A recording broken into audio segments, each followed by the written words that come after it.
إن الله يعلم ما يدعون من دونه من شيء وهو العزيز الحكيم. Surely Allah knows fully what they call upon apart from Him. He is the most powerful, the most wise. 74. That is, Allah knows fully the reality of those beings and things which they have taken as their deities and which they invoke for help. They are absolutely powerless. The owner of power is only Allah, who is controlling the system of this universe according to His own wisdom and design. Another translation of this verse can be, Allah knows well that of those whom they invoke, apart from Him, are non-entities, and He alone is the Almighty, the All-Wise. وتلك الأمثال نضربها للناس وما يعقلها إلا العالمون. These are the parables that we set forth to make people understand, but only those endowed with knowledge will comprehend them. خلق الله السماوات والأرض بالحق إن في ذلك لآية للمؤمنين. Allah has created the heavens and the earth in truth. Certainly there is a sign in this for those who believe. 75. That is, the system of the universe is based on the truth and not on falsehood. Whoever ponders over the system with an unbiased mind will realize that the earth and the heavens owe their existence to reality and fact and not to superstition and fancy. Here there is no possibility that whatever a person may conceive in his mind and whatever philosophy he may invent out of his personal whim and conjecture should fit in with the system. Here only such a thing can succeed and endure, which is in harmony with the reality and actual fact. A structure that is raised on unreal presumptions and hypotheses will ultimately collapse when it clashes with the reality. The system of the universe clearly testifies that its creator is one God, and one God alone is its master and disposer. If a person works against this basic reality on the presumption that this world has no God, or that it has many gods, who devour the offerings of their devotees and in return give them a license to do whatever they please and a guarantee to live in peace and happiness, the reality will not change due to his presumptions, but, on the contrary, he himself will sometime meet with a grave disaster. 76. That is, a clear evidence exists in the creation of the earth and the heavens about the truth of Tawheed and the refutation of polytheism and atheism, but this evidence is found only by those who accept the teachings of the prophets of Allah. Those who deny them do not find it even though they see everything.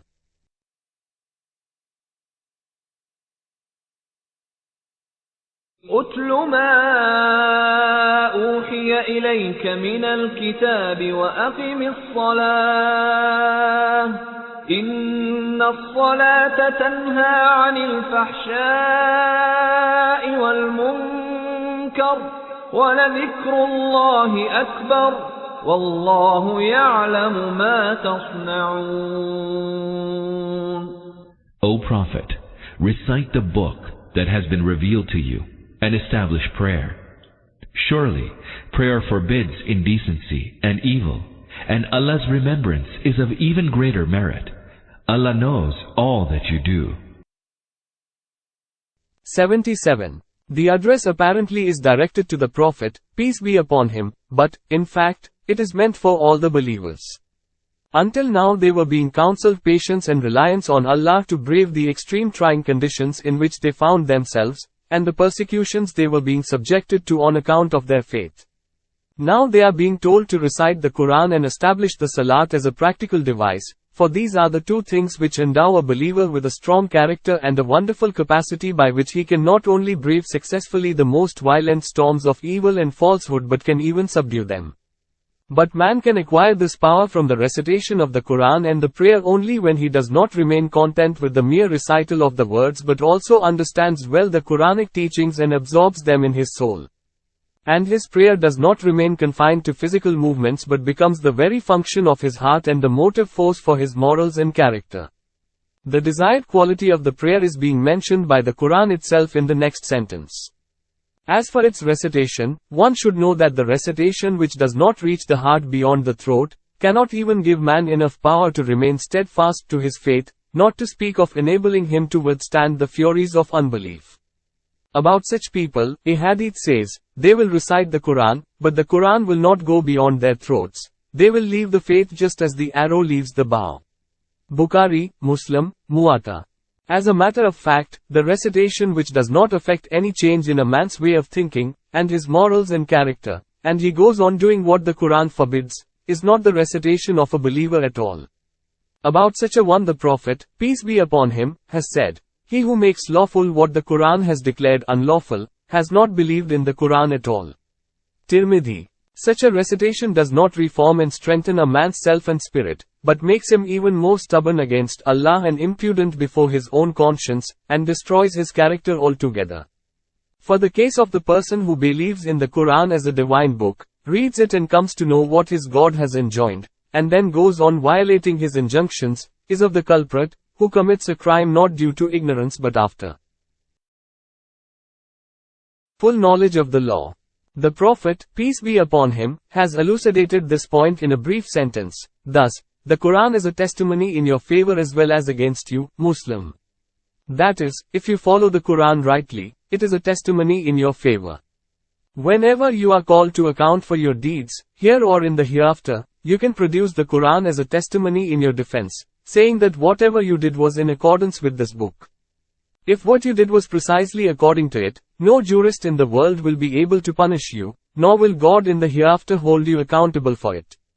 But if this book has reached you, and you have read it and found out what your Lord demands from you, what He enjoins and what He forbids, and then you adopt an attitude opposed to it, then this book will be a testimony against you. It will further strengthen the criminal case against you in the court of God. Then it will in no way be possible for you to escape the punishment, or receive a light punishment, by making the excuse of ignorance. 78. This is an important characteristic out of the many characteristics of the prayer, which has been presented here prominently in view of its relevance to the context. To counter the severe storm of opposition and resistance that the Muslims were experiencing in Mecca, they stood in need of a moral force rather than any material power. To bring about the moral force and develop it suitably, two practical devices were pointed out in the first instance, the recitation of the Quran and the establishment of the Salat. Now they are being told that the establishment of the Salat is the means through which they can get rid of those evils in which they themselves had been involved before they embraced Islam and in which the non-Muslim Arabs and the non-Arab world around them were involved at that time. With a little thinking one can easily understand why the special advantage of the prayer has been particularly mentioned here.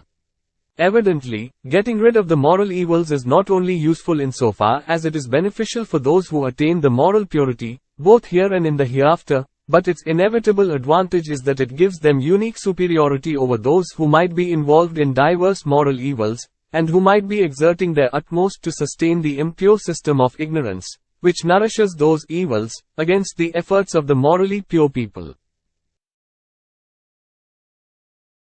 Indecent and evil acts are those which man by nature abhors, and which have always been held as evil in principle by the people of every community and society, however depraved and perverted practically. The Arab society in the days of the revelation of the Quran was no exception to this. Those people also were aware of the moral virtues and the evils. They valued the good above the evil, and there might be none among them who regarded the evil as identical with the good, or depreciated goodness. Under such conditions, in a perverted society like that, the emergence of a movement which revolutionized morally members of the same society itself as soon as they came into contact with it, and raised them in character high above their contemporaries, inevitably had widespread effects. The common Arabs could not possibly fail to feel the moral impact of the movement, which eradicated evils and promoted goodness, and could not go on following those who were morally corrupt and were fighting to sustain a system of ignorance which had been nourishing those evils since centuries. That is why the Quran at that time exhorted the Muslims to establish Salat instead of urging them to collect material resources and force and strength that could win over the people's hearts and defeat the enemy without any material force. The virtue of the prayer that has been mentioned here has two aspects. Its essential and inseparable quality that it restrains from evil and indecent acts, and its desired quality that the one who performs it should, in fact, refrain from evil and indecent acts. As for the first quality, the prayer does restrain people from the evils. Anyone who ponders a little over the nature of the prayer will admit that of all the checks and brakes that can be put on man to restrain him from the evils, the prayer can be the most effective. After all, what check could be more effective than this, that man should be called upon 5 times a day for the remembrance of Allah and made to remind himself again and again that he is not wholly free and independent in this world but is the servant of one God, and his God is he who is aware of his open as well as hidden acts, even of the most secret aims and intentions of his heart, and a time will surely come when he will have to account for all his deeds before his God. Then he is not only reminded of this but is given practical training at every prayer time that he should not disobey any of his God's commands even secretly. From the time that he stands up for the prayer till its completion, man has to perform continuously certain acts in which there is no third person, besides him and his God, who can know whether he has obeyed God's law or disobeyed it. For instance, if the man's wudu, state of ablutions, has become void and he stands up for the prayer, there can be no one, besides him and God, who will know that he is no longer in the state of wudu. If the man has expressed no intention of the prayer but just goes on performing all the required movements and recites poetry, for instance, instead of the prescribed texts quietly, there is none, besides him and his God, who can be aware of the secret that he has not, in fact, performed his prayer at all. Notwithstanding this, if a person offers the prayer 5 times a day, fulfilling faithfully all the conditions of the divine law in respect of the cleanliness of the body and dress, and the essentials of the prayer and its recitation, etc. It means that through this prayer his conscience is being awakened to life several times a day, he is being helped to become a responsible and dutiful person, and he is being practically trained that he should, under his own urge of obedience, abide by the law which he has believed in openly as well as secretly, regardless whether there is any external force to make him abide by it or not, and whether the people of the world have any knowledge of his intentions and deeds or not. Thus considered, one cannot help admitting that the prayer not only restrains man from the evils and indecencies but, in fact, there is no other method of training in the world which may be so effective as the prayer is in restraining man from the evils. As for the question whether or not man in actual fact refrains from the evils even after attendance at the prayer, this depends upon the man himself, who is undergoing training for self-reform. If he has the intention to benefit from it, and endeavors for it, the reformatory effects of the prayer will certainly have their impact on him. Otherwise, evidently, no reformatory device in the world can be effective with a person who is not prepared to receive any impact of it, or tries to avoid its impact intentionally. This can be explained by an example. The essential quality of food is to nourish the body and develop it. But this advantage can be had only when food is allowed to be assimilated. If a person vomits what he eats after every meal, his food cannot profit him in any way. Just as, keeping such a person in view, one cannot say that food is not nutritious for the body, because so-and-so is becoming a skeleton in spite of eating food. So, one cannot present the example of an unrighteous performer of the prayer and say that the prayer does not restrain from the evils, because so-and-so is unrighteous in spite of his prayer. Just as about such a person it will be apt to say that he does not offer the prayer at all, so about the person who vomits everything he eats, it will be apt to say that he does not eat his food at all. Precisely the same thing has been reported from the Prophet, peace be upon him, and some great companions and their followers. Imran bin Hussein reports that the Prophet, peace be upon him, said, "He whose prayer did not restrain him from the evil and indecent acts, offered no prayer at all." Ibn Abi Hatim. Ibn Abbas has reported the Prophet, peace be upon him, as saying, "The prayer which did not restrain a person from the evil and indecent acts, led him further away from Allah." Ibn Abi Hatim, Tabrani. A hadith containing the same theme has been reported by Hassan Basri directly from the Prophet, peace be upon him. Another hadith reported on the authority of Ibn Masud is to the effect, "He who did not obey the prayer, offered no prayer at all, and obedience to the prayer is that one should refrain from the evil and indecent acts." Ibn Jarir, Ibn Abi Hatim. Several sayings to the same effect have been reported on the authority of Abdullah bin Masud, Abdullah bin Abbas, Hassan Basri, Qatada and Amish, etc. Imam Jafar Sadiq has said, He who wants to know whether his prayer has been accepted or not, should see how far his prayer has restrained him from the evil and indecent acts. If he has been restrained from the evils, his prayer has been accepted. Ruh al-Mani. 79. This can have several meanings. 1. That the remembrance of Allah, i.e., prayer, is a thing of much higher value. It not only restrains from the evils but, over and above that, it induces people to act righteously and urges them to excel one another in good acts.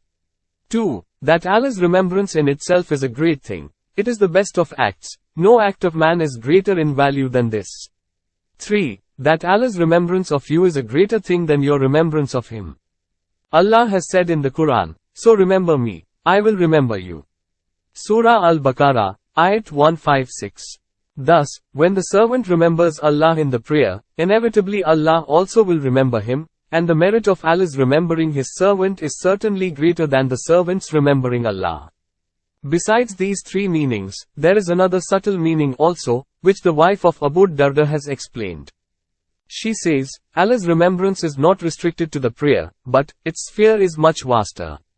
When a man observes a fast, or pays the zakat or performs a righteous act, he inevitably remembers Allah. That is why the righteous act emanates from him. Likewise, when a man refrains from an evil act when an opportunity exists for it, even this also is the result of Allah's remembrance. Thus, the remembrance of Allah pervades the entire life of a believer. And Allah's remembrance is of even greater merit. To prevent people from committing acts of indecency is one of the benefits of prayer, though that is a relatively modest benefit. The true blessings of prayer, Allah's remembrance, is much greater and is of a much higher value.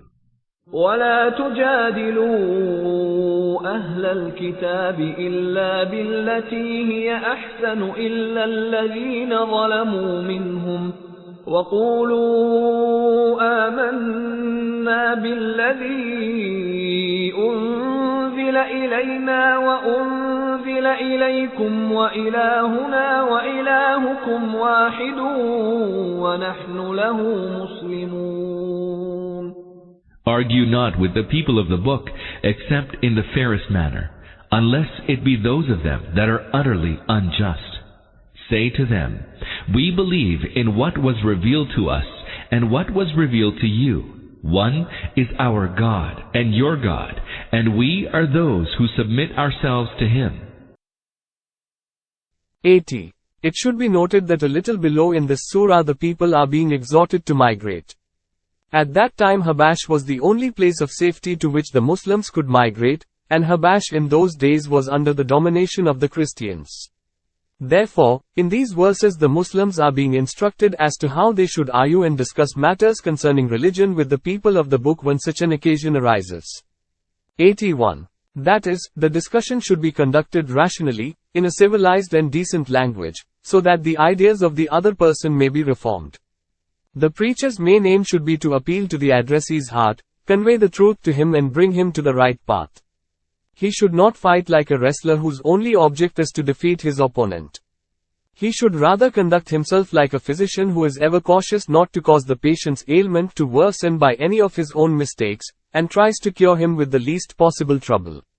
This instruction must be given here especially in connection with the conduct of a discussion with the people of the book, but is a general instruction pertaining to the preaching of the religion, and it has been given at several places in the Quran. For example, O Prophet, invite to the way of your Lord with wisdom and excellent admonition and discuss things with the people in the best manner. Surah An-Nahl, Ayat 125. O Prophet, goodness and evil are not alike, repel evil with what is best. You will see that he, with whom you had enmity, has become your closest friend. Surah Ha-Mim As-Sajda, Ayat 34. O Prophet, repel evil with what is best. We are fully aware of what they utter against you. Surah Al-Mu'minun, Ayat 96. O Prophet, adopt the way of leniency and forbearance, enjoin what is good and avoid useless discussions with the ignorant people. If Satan ever excites you to anger, seek refuge in Allah. Surah Al-Araf, Ayat 199-200. 82. That is, with those who adopt an attitude of wickedness, a different attitude may also be adopted according to the nature and extent of their wickedness. In other words, one cannot, and should not adopt a soft and gentle attitude towards all sorts of the people under all circumstances at all time, which might be mistaken for the weakness and meekness of the inviter to the truth. Islam does teach its followers to be polite, gentle and reasonable, but it does not teach them to be unduly humble and meek so that they are not taken for granted by every cruel and wicked person. 83. In these sentences Allah has provided guidance to the best method of discussion, which the inviters to the truth should adopt. The method is this: do not make the error or deviation of the other person the basis and starting point of the discussion, but begin the discussion with those points of truth and justice which are common between you and your opponent. That is, the discussion should start from the points of agreement and not from the points of difference.